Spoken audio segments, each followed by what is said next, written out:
Welcome to our channel. This is our first ever YouTube video. We're super excited to dive into all things interior design. I'm Brittany. I'm Kat. And I'm Priscilla.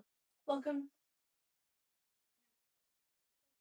For me, it was mainly watching TLC shows. I really liked the Extreme Home Makeover with Ty Pennington, and I think Guinevere was in that show too. But I just loved the fact that it was like pretty innovative design at the time, and then it would just make such an impact on the people that they were, renovating it for. And so seeing that transformation was just really inspiring to me. And I wanted to do it for my parents as well because they did not like the kitchen that they had and they felt like it was really cramped. Coming from Pennsylvania, living in like a huge house and having such a great floor plan, they were used to that. So I think that, downsizing in the Bay Area and having it wasn't functional. So being able to have the opportunity to create a better space for them was part of the reason why I decided I wanted to do this. Nice. I like that. I also watch Trading Spaces. Oh, yeah. With Extreme Home Oh, yeah. all those other shows. So, yeah, totally relate. That doesn't age us all, but I know. I hope not. Well, it's back, so. Yeah. But then you watch, like, the Trading Spaces from those, like, clips and stuff, and you're like, oh my gosh, what were they thinking? Yeah. Some of the episodes were just wild. Yes. But in the moment, it's like, that's amazing. Yeah, totally. But I mean, it just goes to show, like, the evolution of design and how the possibilities of it. Yes. So the possibilities that were done back in the day versus what we can do now. Yeah. Are huge. I mean, I'm kind of thinking, like, what we do now, sorry, before we get back to who we are, it's like what we think is cool and trendy. Yeah. Now it's going to be looked at, like, in 10, 20 years and be like, that was so a thing? Dated. Yeah. So. Yeah. Totally. That'll be funny to see. Agreed. Anyway, okay, so how I got into design, honestly, I think sometimes I can say, like, certain things steered me in the direction of design, but I don't think one thing really made me, like, fall in love with it. I think it's just a culmination of seeing really beautiful things put together, but also, like, going into a space and how you feel from this space versus that space, and you realize, oh, it's because the way that it's been designed, whether it's, physical materials on the walls and on the counters, or if it's, like, the way that a chair was placed by a light. Like, it makes you feel a certain way. And weirdly enough, like, I kind of felt that as a kid, but didn't know that it could be a career. Like, I just thought it was, like, oh, something that you do. So when I realized it could be a career, then I transitioned over and did that. And so I feel like design's just always been, like, a part of my life and influenced in all kinds of things, like TV shows or movies, but also, like, walking into just a random space and seeing, like, oh, I want to make this more beautiful. Like, I will, even till this day, like, a really well-designed space, I still walk in and I go, what could I do instead? Yes. Not because I don't like it, but I'm always like, oh, the possibilities are kind of endless. That gets me excited. Totally. So I don't really know how I got into design. I think it just was something that it's always been, like, in my heart, something that I loved. And then when I realized I could do it as a profession, I just took off with it. Yeah, I think it's something similar to that where you don't really recognize what it is when you're little because you don't know how to place it. And I don't think interior design was really, like, a career when we were young. It was like interior decorating and those type of things.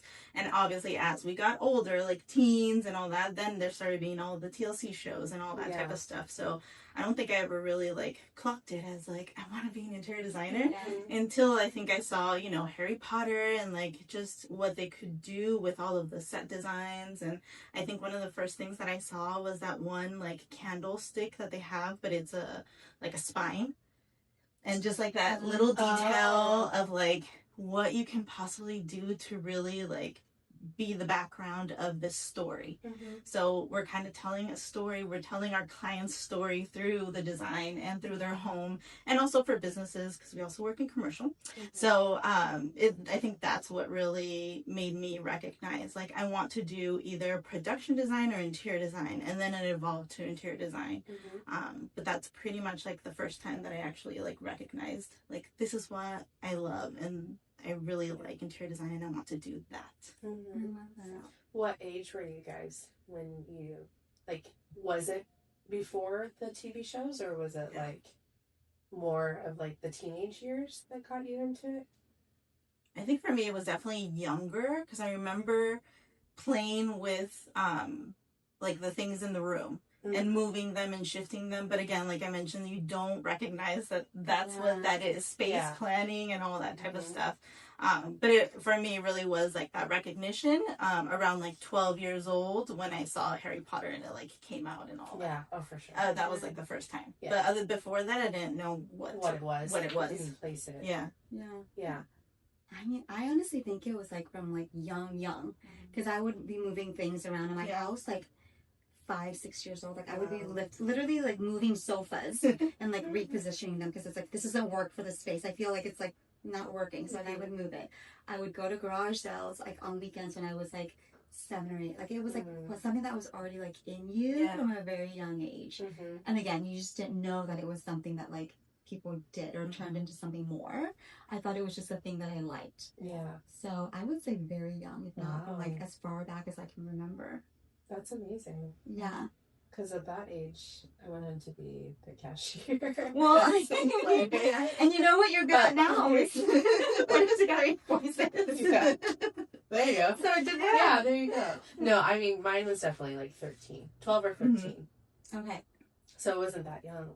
But still, I mean, if you have a 13-year-old now, knowing that they like something that they are going to stick with eventually. Well, actually, because now that I'm thinking about it too, like my mom and dad used to take us to model homes. Oh yeah, I loved it. And I would just like envision myself, oh my gosh, myself in the space and be like, oh my gosh, this is amazing. Like what I would do. Oh, this is my bedroom. Oh, I love this floor plan. Like I loved the floor plans. I still have one. Yeah. No, I still have one that like I was like, Mom and Dad, this is our bedroom. Like not our bedroom. This is our home, and I want this bedroom, and like everyone gets their own bedroom. And it had like 2 staircases, and I was like, this is like my dream. Yeah. So I think that there's something to that as well. For like sure. Why did I love floor plans? Yeah. Like not your Like, sister or your brother, right? I feel like it's something that's already like in you. Yeah. From the very beginning. And like you mentioned, even though you could go into a space now as, you know, more like established and into your career and everything, even though a space is lovely and it's beautiful and you admire it, you still find ways that like, okay, how could this be arranged a little bit differently? Yes. And that's the go-to that I always like at every space, every restaurant or whatever. You're just immediately kind of looking around and like, okay, what are the possibilities? Right. Yeah. It's just kind of innate in you. If you love it and if you enjoy it, it kind of just comes out in that way. Sure. You know, it's kind of crazy too. Like, I don't know if you guys have this, but like, so clearly I don't remember names or faces very well. We all know that. But like, if you put me into a space and I literally just need like 2 seconds, I remember where everything is. Yeah.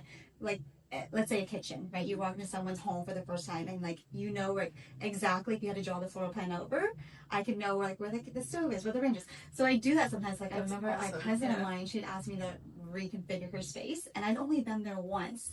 And she'd ask me like how I think I should relay things out. And I remember telling her like, oh, you should move your stove because it's currently now here to there and like, you know, reposition things. And she's like, how do you remember that? And I was like, those are things that I think, again, you don't realize, like not everybody does or thinks about. But like when we walk into a space, for me, it's like, oh, I loved that. Yes. Yeah. Immediately. If you put that over here, this is so much better. For sure. So much more functional. Yeah. That's so interesting. Yeah. Because, like, you know how I have directional Yes. challenges? So sometimes, like, when you guys are like, oh, yeah, there's a closet behind this, or, like, the water closet's here, and I'm like, wait, what? Or, I just don't, sometimes it doesn't come as easily. Yeah. But I clock certain things where I'm like, oh, that would be better located somewhere else. Yeah. Or, like, certain details. Yeah. But the actual floor plan, like, that's why you're the one that draws it out.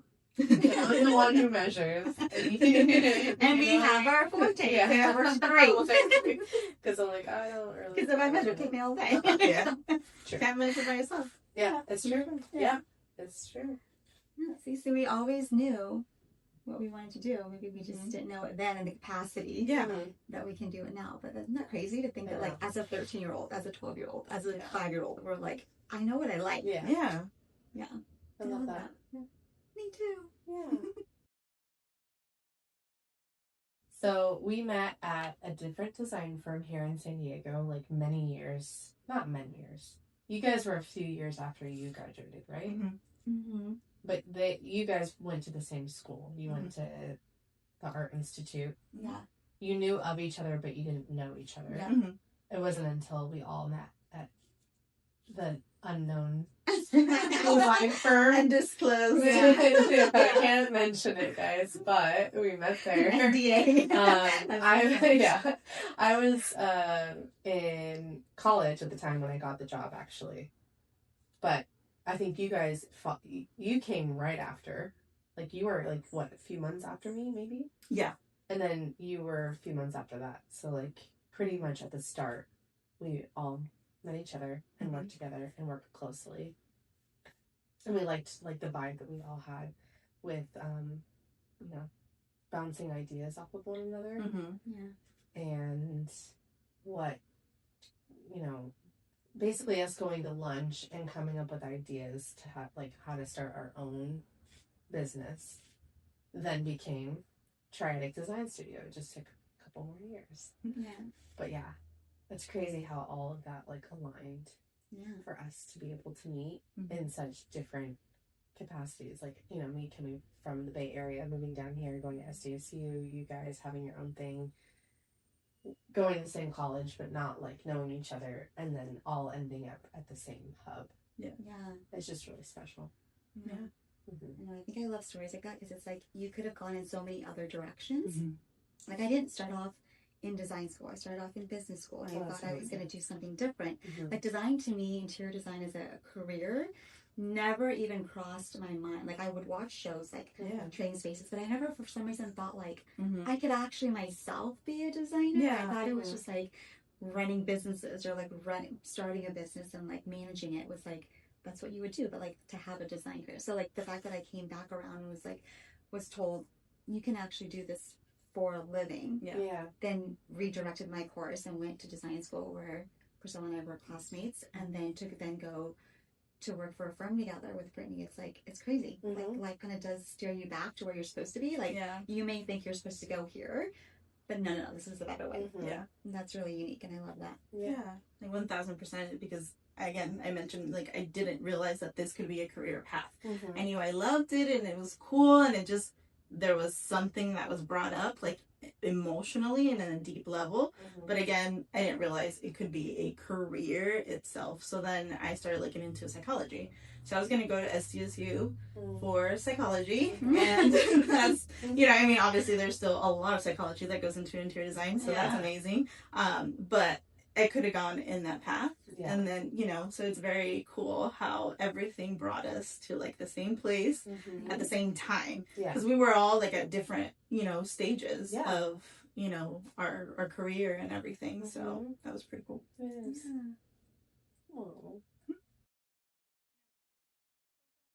I don't know about you guys about like starting your own business, but like that was always something I always wanted to do. I didn't know what it would be. I didn't know it would be design specifically when I went to business school. I thought maybe it'd be managing or running someone else's company. But then when it became to design, I was like, oh, you know, I don't want to do this for the rest of my life for someone else. I think it's great to like learn the techniques and learn all the fundamentals of like not just what design is, but like how to run a business, but eventually I want to go do my own thing. Did you guys always feel that way, or like did you feel like that kind of came to be once we were at the firm and you're like, this isn't what I want for the rest of my life? Yeah, I think I always thought like I wanted to have my own show, my own interior design show, because I grew up on those TLC shows, or like, what was the other channel? There's TLC. Wasn't there a different one? I mean, like HGTV. There we go. Yeah. Something along those lines where I was just like, this looks so cool. I would love to have that. So I think, I mean, that isn't really owning your own business. You know, it's a lot different. But I think that being, I don't know, like a part of something like smaller or something that we can kind of dictate, like we get to call the shots. I did like the idea of that. I just didn't know if that was like necessarily with interior design or like how that would present itself. So, but I think that being kind of pushed to it or pushed to your limits, working at a design firm that kind of stressed us all out a little bit. We learned a lot, but we were very stressed. And so I think that that made me be like, oh, okay, wait, there's more to this. Like we can do it like on our own. Why do we need to work under somebody else? Yeah. And so I think that was appealing because I liked working with you guys, and I was like, okay, well, how do we make that happen? Yeah.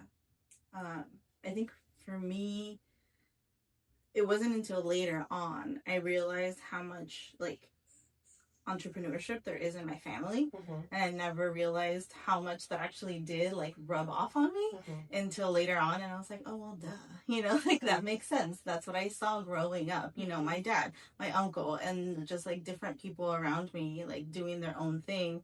But it never, like, the word entrepreneurial wasn't something that like was said out loud, or business owner or things like that. It was just, that's what my dad does. That's what this person does, So it didn't really I didn't capture that until later on. And then realizing that for us, we worked really well together. We complemented each other really well too. And we just, saw the opportunity of like, hey, we could do this like on our own, and we can have a business together and we can be entrepreneurial.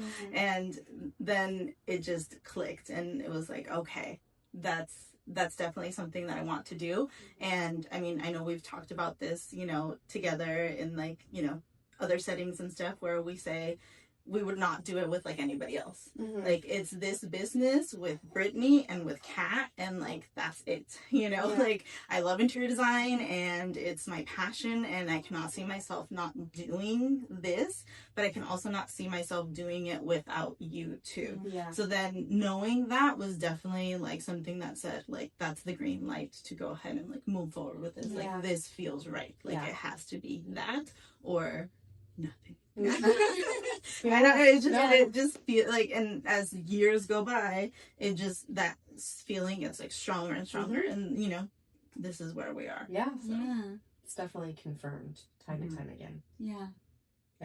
There's just something about like coming back together as a team too, because I feel like where one of us is needing support, the other two build them up. And it's constant.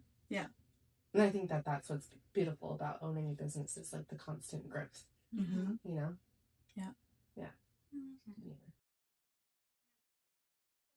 All right, so the last thing we can talk about today in our first episode is maybe what about design currently or just in general gets us excited about our industry.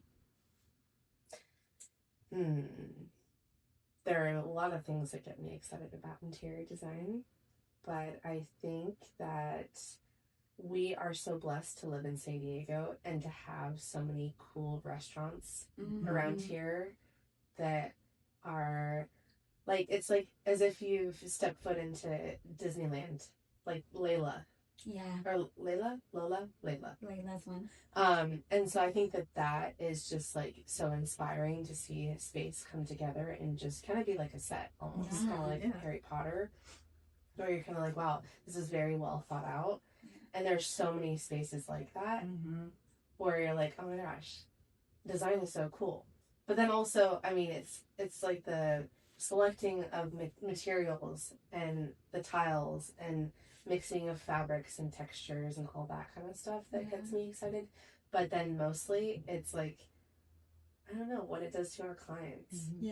It's just the transformation of it all, and them being happy with the space that they live in and how much that affects their, just, I don't know, their way of life, and knowing that you had a part in playing that.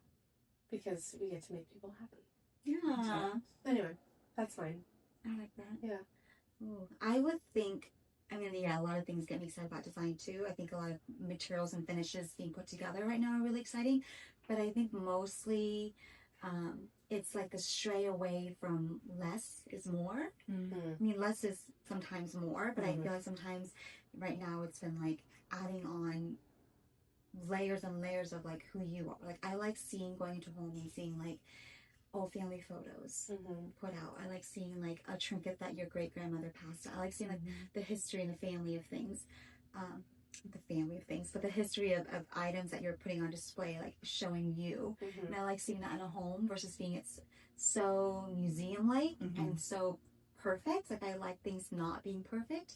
And I think right now, seeing a lot of that in homes has been really nice to know that people are really enjoying their homes and making like a home a place where they want to go and like they really love it. So that's been really exciting to see. Yeah. I think it's a combination of both. Going into like the layers of design, how many layers it can have. You can just keep building upon it. Not in terms of like you're just crowding your home with accessories or things like that, but just the layers of your experiences, your life, a family living in a space, gathering new things and being able to layer that through. Like design is just really amazing to be able to like do that for our clients. Or consumers in a retail space or anything like that, and also the experience of just dealing with the clients and being able to really produce something that they can live in and that they're just happy and comfortable in, and it just really embodies who they are, like their essence and their way of life. Like that's huge. I think it just combines a little bit of like everything. I think that just kind of just really motivates me, and it just really makes me like happy and fulfilled within like what we do. Agreed. I also think that right now I feel like more than ever there's obviously roles, like we know there's roles you have to abide by for design. Certain things need to be certain dimensions and measurements, but like then there's really no rules in design if you're talking about like pulling a space together. And I love that, because I feel like people maybe they get stuck on like, oh, this house style has to have this style of furniture. And I'm like, no, I feel like it should be whatever you feel like works for the space or whatever the space calls for. But there's no real rules. I feel like the rule is to break the rule sometimes. And that's kind of being seen now more than ever. And I like that a lot too. So, well, that was great, ladies. So that was our first episode. We're excited to come back for episode 2, and we can talk more. Well, I mean, it's no episodes, but like our next whatever we're going to have out. But we'll talk more about our company. Maybe we'll take you on a day in the life of, and get more into our love for design and sharing that with you guys. Thanks for watching. Thanks.